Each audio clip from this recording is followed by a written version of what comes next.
2 дугаар хэсэг. 1-р бүлэг.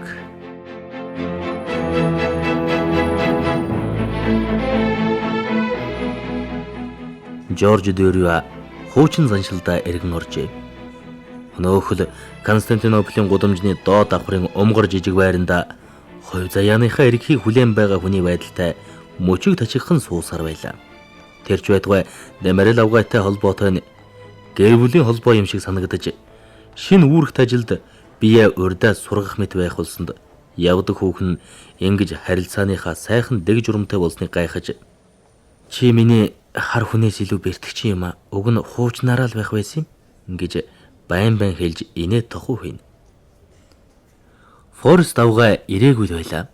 Тэр Канд жаахан саатаж 4-р сарын дундуураас нааш очихгүй гэдгээ бичсэн хэрнэ салдаг дээрээ ярилцсан зүйлийг огт дурдлаг хөнгөрчээ. Дөрюа хүлээсээр л. Дөрюа түүнийг эргэлзэж эхлэх юм бол ямар ч хамаагүй арга хэрэглэнэ. Тэгэхдээ аз хиймэртөө итгэж зүрх сэтгэлийг дагуулах авьяастайд найдаж ямар ч хүүхэн зөвшөөрөхгүй байж чадхааргүй тийм үл ойлгогдох давагдшгүй хүчин надад байна гэж бодно. Шийдвэрлэх цаг ойрхон ирснийг мэдэгдсэн товчхон зураг савсан нь би Парист ирчихэд байна. Манайхаар ирээрэй. Мадлен Форест гэсэн бичиг байжээ. Тэр зурвас өглөөний 9 цагийн шуудангаар ирснийг аваад өдрийн 3 цаг гэхэд тэднийд очихсан байлаа. Форест авгай хөөрхнөөр мишэн угтаж 2 гараа өөдөөсөн сунглаа. Тийм бие биенээ ширтэн хэдэн хором зогсож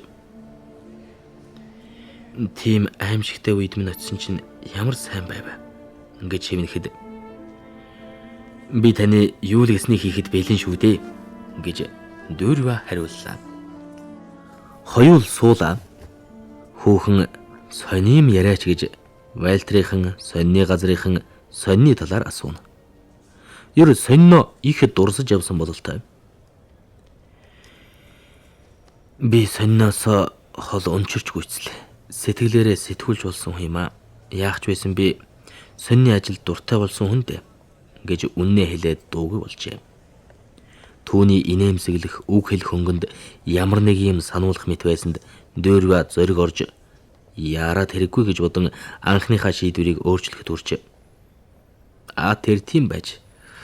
Та одоо тэр ажила Дөрюа гэдэг овогтойгоор эрхлэн явуулж болохгүй нь юу хийсэн бэ? Ингэж төв тагхийн бахардангүй дуугаар асуувал гэвгэнт төв царайлаад хүүхэн энэ тухай одоохондоо яриха болъё доо гэж аяархан хэлээд гараа мөрөн дээр нь тавьжээ.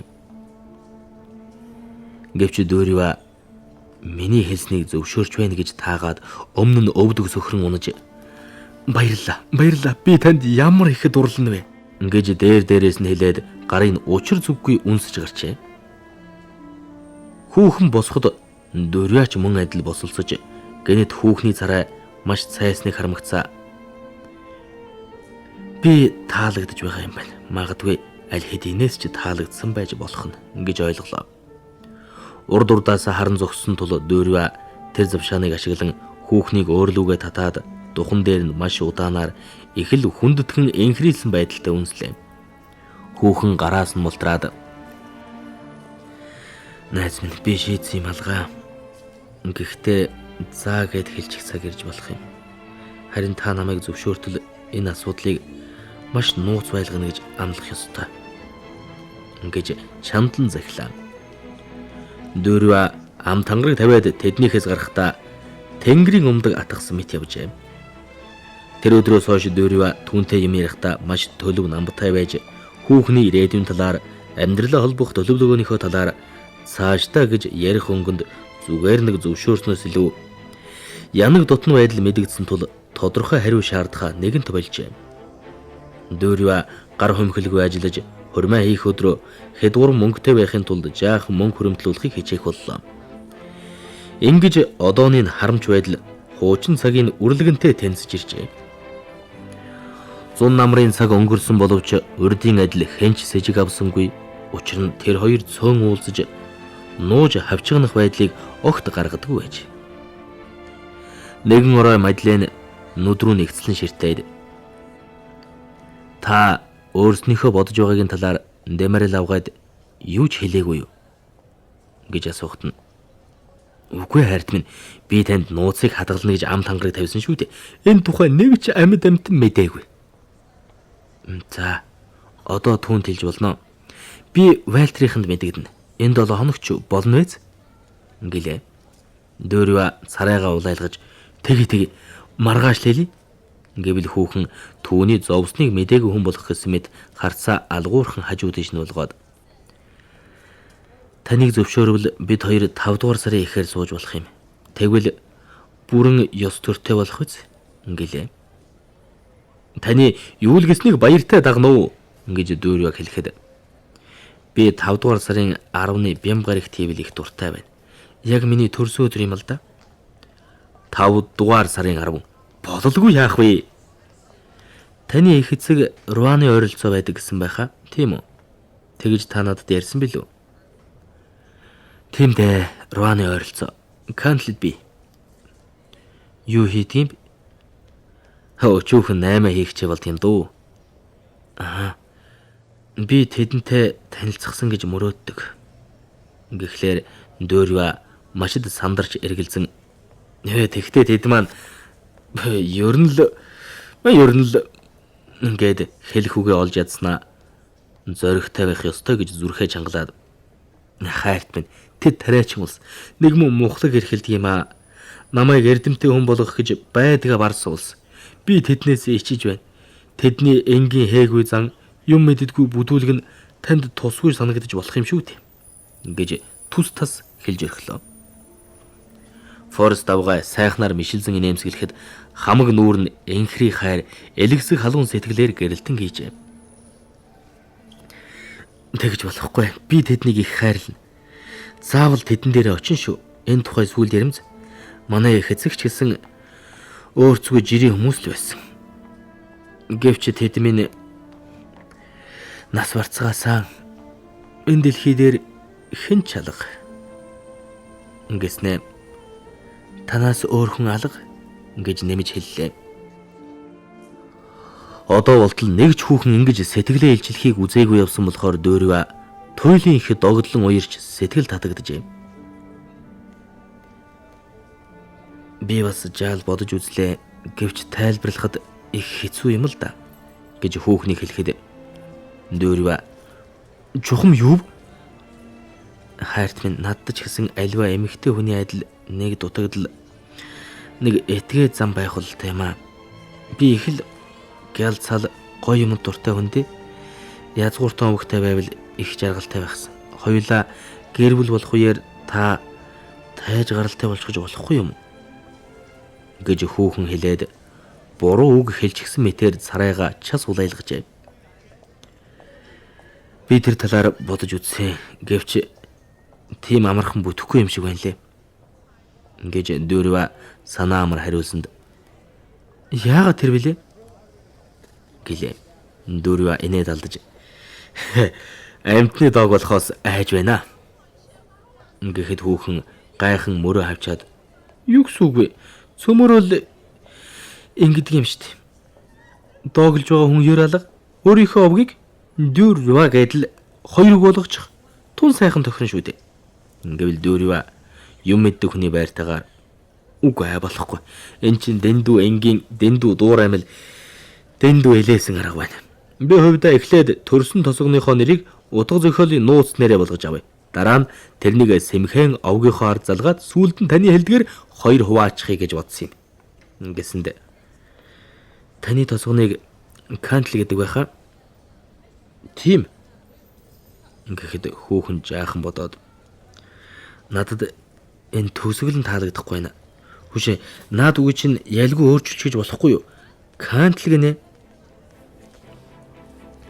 Форест тавхай ширээн дээрээс үзэг авч янз бүрийн овог бичгэд эвтэй эсхийг ажиглалаа.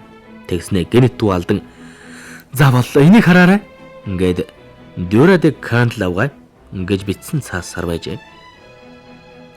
Тийм ээ тун онсон байна гэж Дөөрва хэдэн хорон бодоод эхэмсэг байдлаар хэлэхэд нь Дөрөдэ кантл, дөрөдэ кантл.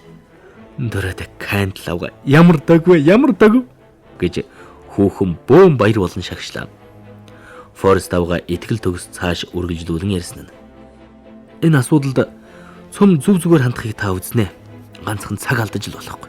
Хойшлуулбал хожимдсон шүү. Та маргаашнаас эхлээд өөрийнхөө бичсэн өгүүлэлд дөрөдэ кантл гэж тэмдэглээд зүгээр л дөрөө гэд гарынхаа үсгийг зурх хэрэгтэй. Ийм сэтгүүлчдийн дунд зөндөө байдаг болохоор таны нууц нэрийг хэн ч гайхахгүй. 20 минут өдөр хүртлээр ганц нэг юм өөрчлөмж. Тэгээд нөхөдөө тайлбарлахдаа албан ажилласаа болоод жаахан зовсондоо дүү охтуурыг одоо болтол хэрэглээгүй юм гэхтэл болно. Өөр тайлбарлахгүй байсан чи яах вэ? Таны аавыг хэн гэдэг вэ? Александр гэдэг. Александр гэж дахин хэлж дуудлага нь ямар шүү сонсогдохыг чагнаад цагаан цаас авч Александр Дөрюадэ Кантл нар өөрийнхөө Жорж Дөрюадэ Кантлыг Мадлен Форест авгаатай гэрлэх болсныг ёс төртэйгээр мэдэгдэж байна гэж бичлээ. Авгай бичсэн зүйлээ нүднээсээ холдуулж хараад их сайн болсонд нь сэтгэл ханаж сайн аргыг нь болвол юу гэчих ч үтээж болно гэлээ. Дөрюа тэднийхээс гарахдаа хойшид Дөрюа юм уу бүр Дөрюадэ Кантл гэж өөрийгөө нэрлэндэ гэсэн бат итгэлтэй явсан тул харан байтал бие махбод нь өсөх мэт санагджээ. Алхаж гიშгэх нь эр шүүд золбоотой болоод дээгүүр харж сахлынхаа үзүүрийг дэгжин гихчээр имэрч. Түүний бодлоор тайж хүн л ийм харагдах ёстой. Санаа сэтгэлээр маш их бадрангуй явсан тул уулзсан хүн болгонд намайг Дөрөдэ Кантл гэдэг юм шүү гэж хэлмээр бодогдлоо. Гэвч гэртээ ирээд Дэмэрэл авгайг санахтаа сэтгэл нь түгшиж маргааш уулзъя гэсэн захидлыг нэн даруй бичлээ. Дараа нь аливаад ноцтой ханддаггүй төрөлхийн салан балан зангаараа тэр яад юм гэсэн байртай гараа саваад дажгүй сууж улсын төсвийг бэхжүүлэх зорилгоор шинэ албан татвар гаргах ёстой гэсэн хурц дайчин өгүүлэлээ бичих ажилдаа оржээ. Дөрюа тэрхүү тайж гаралтайг заасан өгтөр үгийн төлөө жилд 100 франк, барууноос эхлээд ван хүртэлх хэрэгмээс жилд 500-аас 1000 франк хураан авах хэрэгтэй гэж үзлээ. Тэгээд доор нь Дэд Кантл гэж гарын үсгээ зурлаа. Маргааш нь явдаг хүүхнийхээ явуулсан хөхөөцнаас өдрийн 1 цагт ирнэ гэдгийг мэдлээ. Дөрюа шууд л нүүрэн дээр нь үннээ хэлж өрх. Тэгээд гэнэт сочирсон сочроо гарангуут энэ чигээр үхэн үхтлээ ганц бие явах аргагүй байна. Дэмэрэлгүй нэгэнт л нөгөө ертөнцид очихоос үхтлээ дургуцж байгаагаас хойш хууль ёсны гэргээтэй болохыг бодоход хүрлээ гэж учир шалтгаанаа сайтар ойлгуулъя гэж бодсон тул зүрх галзс хийж байжээ. Гэсэн хэдий боловч нэг л эвгүй оргиод үүдний хонхож ингэнгүүт зүрх нь хүчтэй дэлслээ. Хүүхэн өөдөөс нь өгтөн гүйж сайн хонгор найз гэлээ. Гэвч Дөрюагийн хөндөй хүйтэн байдлыг дорхноо мэдэж чи яава гээд эгцлэн ширтэгтэн суу чи бид хоёрт ярих юм байна. Дэмэрэл авга малгайгаа чавлгүй зөвхөн гадуур нэмгэн ачуураа сөхөөд юу гэхин хүлээн суунаа. Дөрюа юу гэж эхлэхээ бодон доош харснаа. Хайрт минь. Миний хэлэх зүйл сэтгэлийг минь хачин их хөдөлгөж зовоон шаналгаж байна. Би чамд хайртай бүр хамаг сэтгэлээрээ хайртай болохоор чамайг зовооно гэхээс миний хэлэх зүйл ч яамай байна гэж хэлэхэд нь Дэмэрэл авгын царай цайж биеийн жижигнэн юу болов хэлээчтэй тэгээд гэж хэвнэлээ. Тэгт нь нэг талаар эмгэнэлтэй нөгөө талаар хэлчихэд эвгүйч аятайхан юмыг ярихдаа голцоо гаргадаг хиймэл гунигтайгаар юу болов гэвэл би гэрлэх боллоо гэж шийдмэг гихч нь хэлж өрхлөө. Хүүхний цээжнээс эмзэглэн ёол хаваа гарсан нь хүүхнүүдийн ухаан алдахынхаа өмнө дуу тавьдаг чимээ байлаа. Хүүхэн ам тэмцэж бачимдаад нэг ч үг хэлж чадхаа билж. Хүүхний дуугүй байгааг ашиглан ингэж хийдгээс өмнө чи намайг ямар их тарчилсан гэж санана. Үнэндээ би чинь мөнгөчгүй тодорхой баяр суурьчгүй юм шүү дээ. Гав ганцаараа Парис хотод төөрч явна. Миний дэргэд байж надад зөвлөгөө өгч намайг тайтгаруулан түшиг болох хүн хэрэгтэй байна. Би тэгээд амьдралын хань нөхөр болох хүнээ ирээд тэрнийгээ ч оллоо гэж хэллээ. Тинхүү Дөрвя дуугүй болж хариу хэлхийг хүлээн. Хүүхнийг дүрсхийн уурлаж хамаагаа алдан муу мухай юм хэлэх байхтаа гэж боджээ. Дэмэрэл авгаа сохихыг болиулах гэсэн мэт зүрхэн тушаага дарж суухдаа тасалданг дээр амсгаадан цээж новлзож толгойн чичиргэнэ. Дөрвя сандлын түшлэг дээр тавьсан гарын бартал угз татан авч бурхан минь гэж өөрийн мэдрэлгүй юм шиг шивнэн дуугарлаа. Дөрвя өвдөг сөхрөн суусан боловч биед нь хурч зүрхэлсэнгүй. Дөрвягийн хувьд хүүхэн яаж ч зэрлэг догшин ажиллах нь хамаагүй.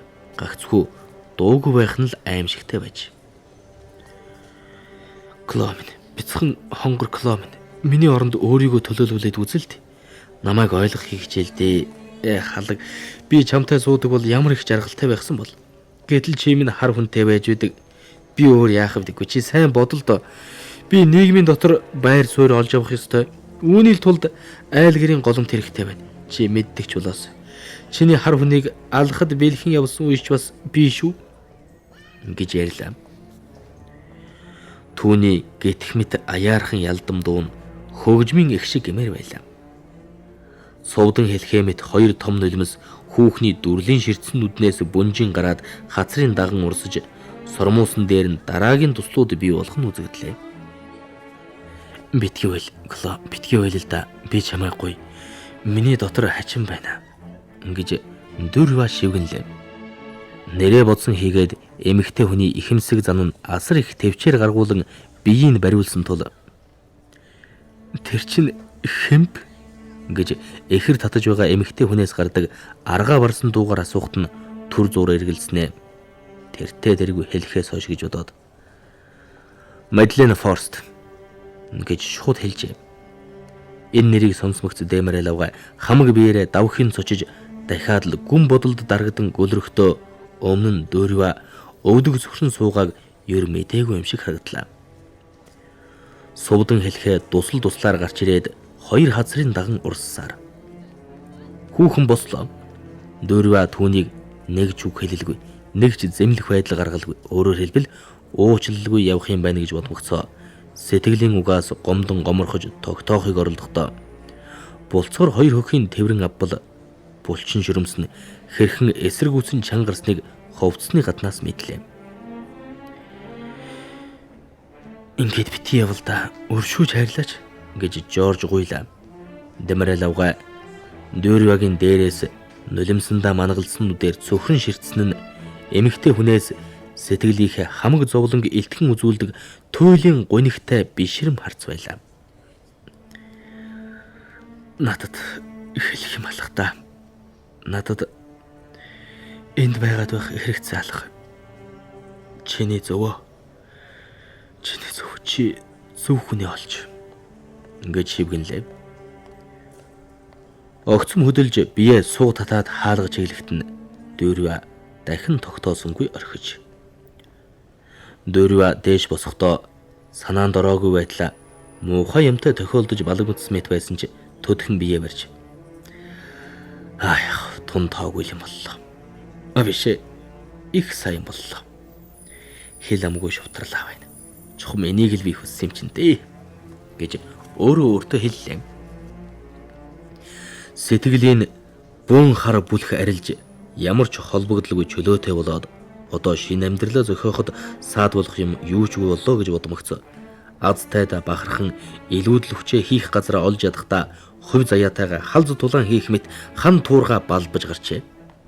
Форест авгаан та Дэмэрэл авгаад хэлв үү гэсэн асуултад хэлэлгүй яах вэ гэж хэнэгчгүй хариулсан байна. Форест авгаа сайхан нүдэрэ турших мэт хажаад тэгэхэд чинь гутарсангүй юу? Огтгүй харин ч их сайхан байна гэсэн гэлээ. Шин сонин түргэн зур тархаж нэг хэсэг нь гайхаж нөгөө хэсэг нь тэгнэ гэж мэдэж байсан юм гэлцээд нөгөө нэг хэсэг нь гайх юм алгадав гэсэн байртай мушилсан инээмсэглэнэ. Одоо шог найрууллынхаа сүлд дэд кантел тэмдэглэлийнхээ ард Дүүрва. Сонинд тасралтгүй өгдөг улс төрийн өгүүллийнхээ доор дүүрва гэж бичдэг болсон. Дүүрва өдрийн хагасыг болзоо түүхнийхээ дэргэд өнгөрөөх бөгөөд хүүхэн ч түүнтэй эгч дүүгийн ёсоор гайх юмгүй жирийн харьцах боловч ингэж цаана энхрийлсэн байдалтай үнэхээр энгийн харьцаанд нь залуу эрийг хүссэн тэмүүлэл мэдгдэх төдий үзэгдсэн ч нэгэн зүйл дутагдлаа мэтэр нуuna.